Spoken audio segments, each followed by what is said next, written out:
Hey guys, what's up? Caleb with Black Pearl Media, and I'm going to be taking the car back to the fabricators to enhance the system that we just made. We learned a lot at the dyno, and we're going to correct and improve the system. I'll be talking about that in just a second. If you're new to the channel, this is my 08 350Z, rear mount turbocharged. Never done this before, but having a lot of fun and learning a lot. All right, so haven't started it up in a couple weeks because I just got back from my honeymoon. Got married recently, so let's start it up. Might be smoky.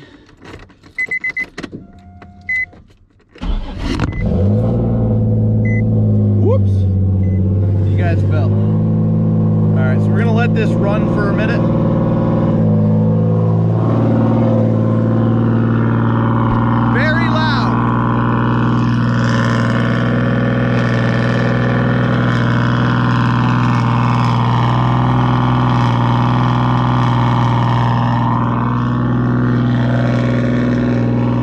Milkshake there, and that's going to come up as one of the things we got to fix. The oil feed, after the car is turned off, the oil kind of drips down backwards into the turbo, causes a little bit of a milkshake there with the condensation, but we have a plan to fix that. We have a couple plans to fix that, so we'll get into that. I think that might get his attention. We'll see. Oh, right in front of the door. Hey, buddy. Hey, bud. How are you? Want to go for a ride? Yeah, kind of. Yeah, come on in. First of all, how are you? Not too bad. It's good to see you. You as well. I was getting married. You know, it was great. Nothing bad went wrong, and it was successful. I have plenty of grip, plenty of stopping power. Not worried about it.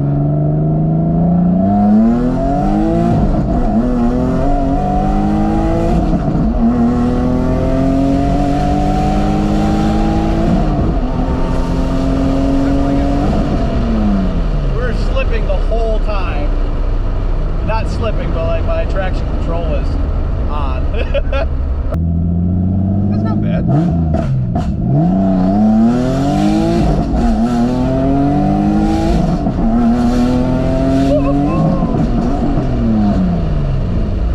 It sounds good. It does sound good. Not bad. Oh, is this it here? Or no, a little bit further? Okay. We're back at Derek's shop, TDO Performance, and we got a few things to go over with him about the build to improve it, unlock some more power, and go from there. So I have a list of things, not crazy, but first thing we already talked about a little bit on the pull, which you guys will probably see in the video before this, but one thing that's limiting us right now is the 2.5 inch intake. So I didn't really know this at first. If somebody told me, they didn't tell me about, you know, how much of a priority it needs to be, but these should be 3 inches, and I think these are what, 2.5, right? 2.5. Yeah. So it's just about reading it with the mass airflow sensors, something about the information it gives to the computers, and the 3 inches really unlocks a lot more usage of that, which you probably understand way more than I do. Yeah, so what it's doing. Yeah. Now they said it doesn't matter if, you know, if you have to do 2.5 and like go a little bit bigger, you know, if that saves a lot of time with fabrication on whatever, I wasn't planning on. You can just step it up, is what they were saying. So that's that'll be that. So that's number one. So number two is the front subframe, how we went through it. I would love to see if we could rework that a little bit. It only happened once, right? It only happened once, but it was so much of a pain to get back on. It would be crippling if it happened anywhere else. Yep. So it's not very confidence inspiring. And that's not Derek's fault. I mean, it was a very challenging, a very challenging part. It's probably the most challenging part of the whole build. And I didn't want it to rattle. I was exactly more concerned about drivability than. Right, yeah. So now we know that, you know, these are the, no, I don't want to say the weak points, but just Yeah. parts of opportunities. You build the car and then you modify it and you build. You keep going. I'm So on version 8. this thing, yeah, this thing's up on stands. I don't even know what's going on with that. We'll talk but- about that later. All right. So the noise.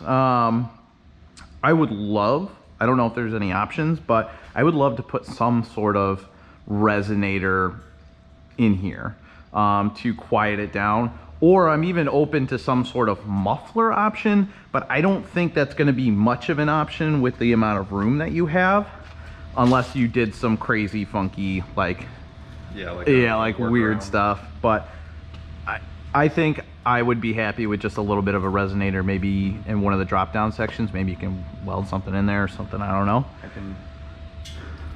I'll see what I can do. Play around with that. Yeah, I'll have to get under it and look. And see Yeah, definitely. sort I of fits brainstorm on that, and you know, whatever you can come up with.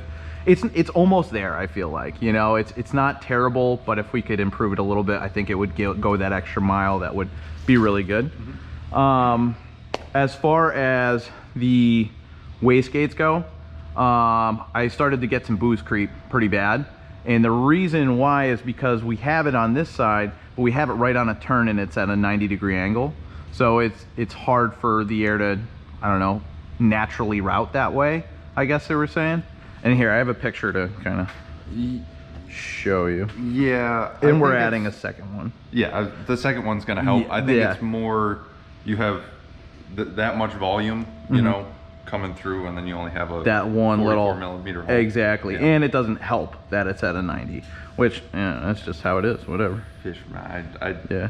don't So you subscribe. see, so he's like, if he did more inline, the air would more naturally flow out to help it do its job. So if there's room to do this, I'd love to, but if that's too much work and just adding the second one works, I can then rework it. I personally feel like that's more style points than anything else. yeah. Because we'll talk about it later. Yeah, just see how it goes. yeah. We're gonna get you a second one. Yeah. And we'll put the second one.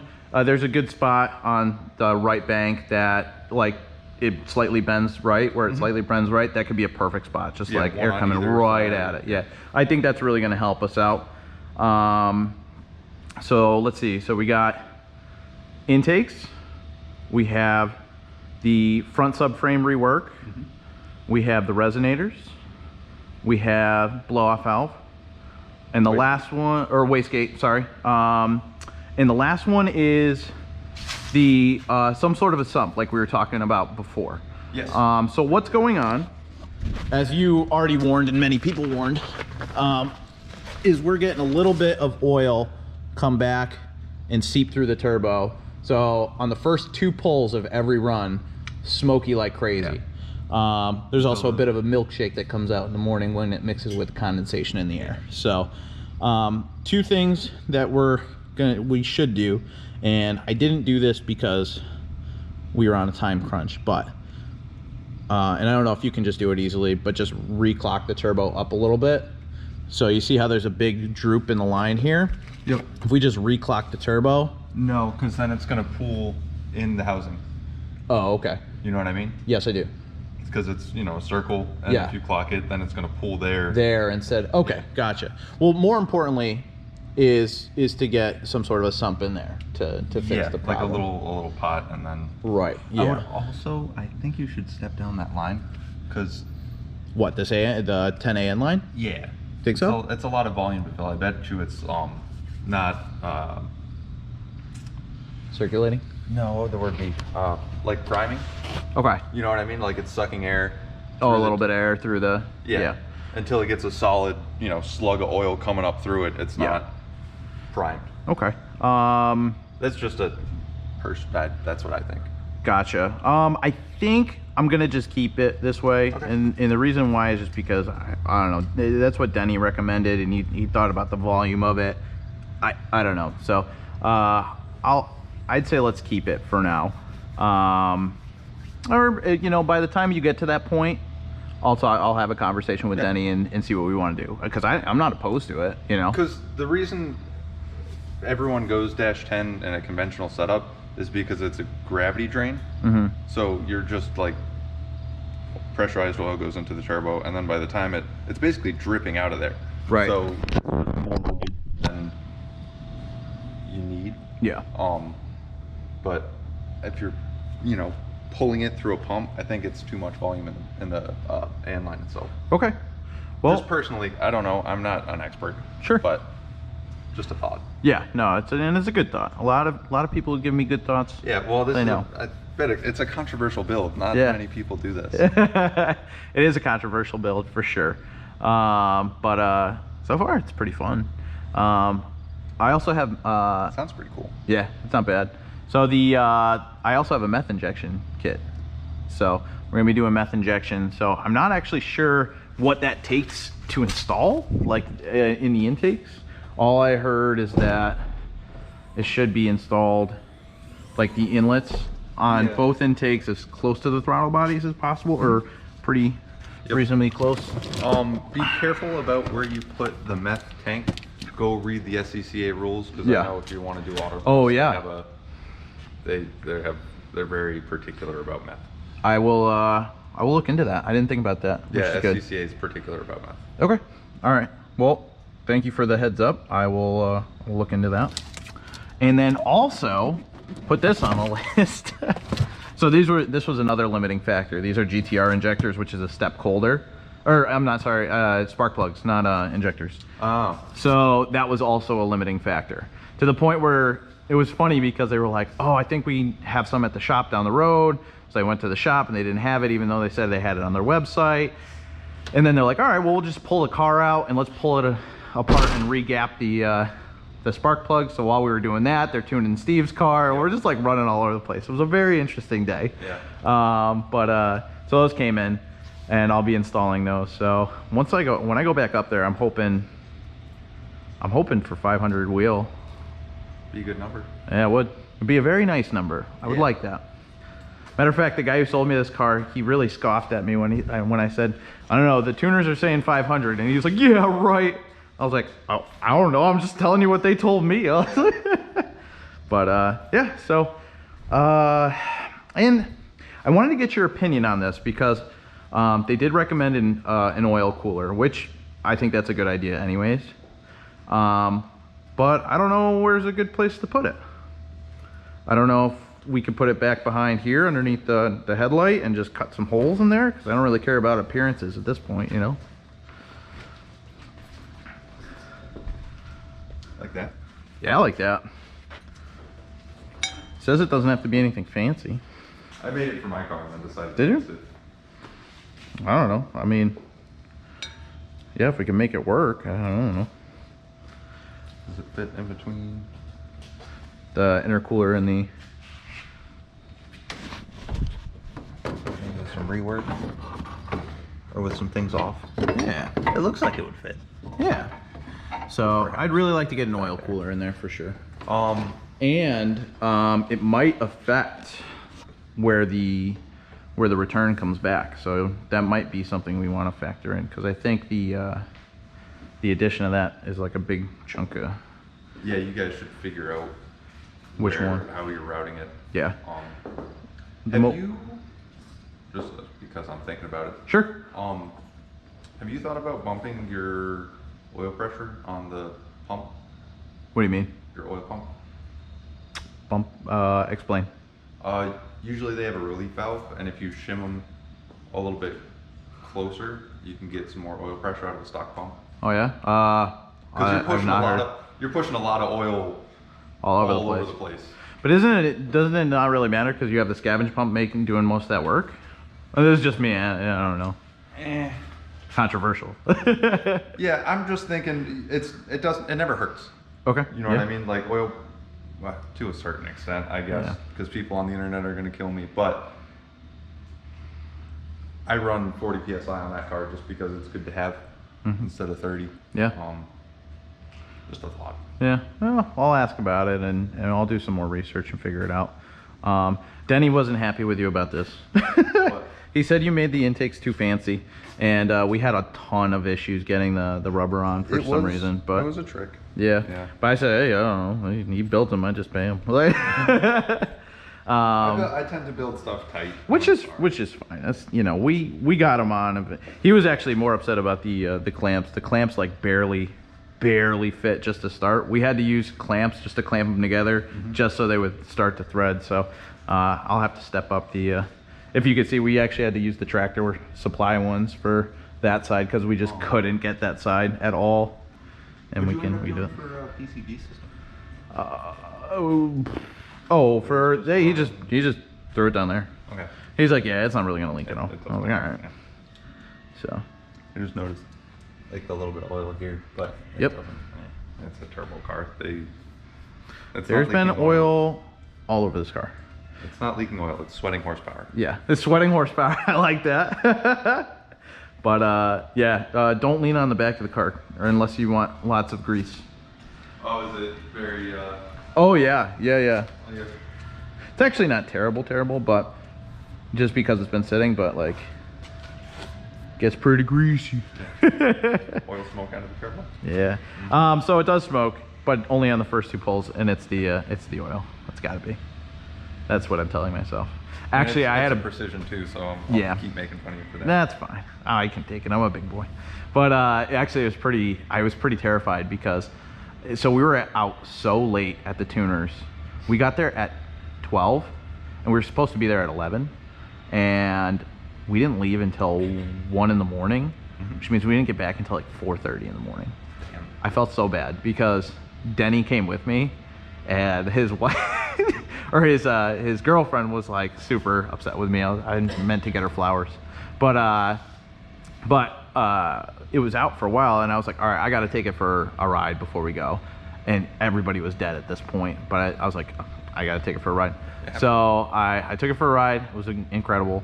And then Denny, who is way more experienced in all of this, he was like, he can load it up. I'll take it on the car, whatever. I was like, that's fine, fair. Like, we were out so late, so fair.